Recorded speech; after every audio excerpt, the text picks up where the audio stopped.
Yeah, for the most part. And we do have today, we kind of talked about it a bit yesterday, some of those higher resolution models that we've been waiting for to extend into Sunday. Those want to hint at maybe something else. So we're going to take you through everything. There are a lot of little disclaimers, little asterisks you could put next to some of the models, and I'll explain why in just a second if that made sense. It'll make sense in a couple of minutes. Let's get through it. We won't waste any time here. You're looking live on top of the Fairgrounds and Agri Center in Perry.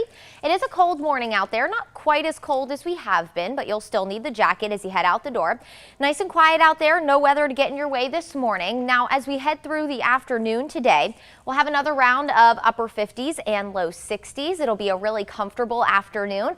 Lots of sunshine, a little bit of a breeze to pair along with it. Overall, it'll be a wonderful looking Friday. So if you have any plans, get out and enjoy it. Now, of course, the weekend, we have a lot going on, especially up in Athens. If you're heading to that parade, do not stay the night. I'm going to get out of the way because this is probably the most important thing you need to know. Yes, it's going to be cold and cloudy. Temperatures are only going to really head into the upper 40s for tomorrow. Also be a little breezy.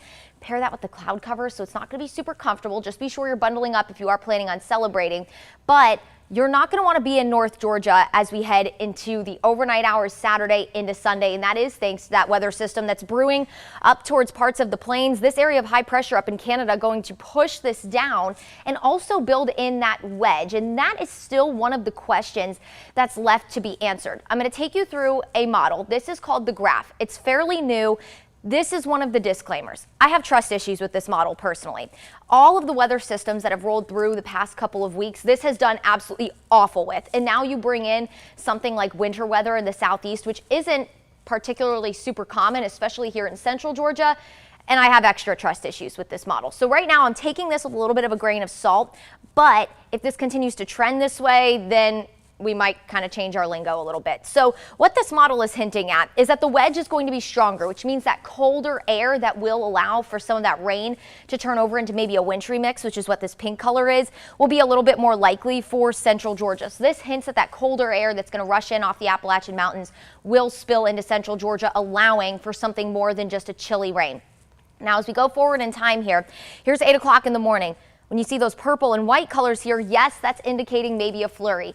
Again, do I think that this is going to be the most likely scenario? Unfortunately, no. I don't think most models keep us too warm to have any kind of snow potential. But again, we're going to watch and see how this model plays out, because notice as the low, which is what all this is wrapping around, continues to push off to the northeast, maybe a flurry as far south as below the I-16 corridor, which would be wonderful. Wouldn't that be great? Now, the only thing is, no accumulation is expected. So even if this model is the one that ends up winning, which do I have high confidence in that? Not necessarily, just because of its trend so far.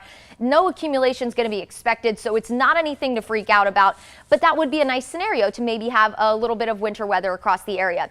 Now, the NAM, another more high-resolution model, does think most of us will see some sort of wintry mix and maybe a brief changeover. The GFS and European model that we've been showing you all week still keeps any kind of winter weather potential to our north. So the general model consensus is that we're maybe going to experience some sort of wintry mix. That would be more that slushy rain into a sleet, but we'll keep an eye on the potential for maybe a flurry or two. Again, that one model does hint at it, so we're going to keep an eye on that one. Not going to put any snowflake on the 7-day yet, and then we'll be cold and dry Monday and Tuesday. Rain returns Wednesday.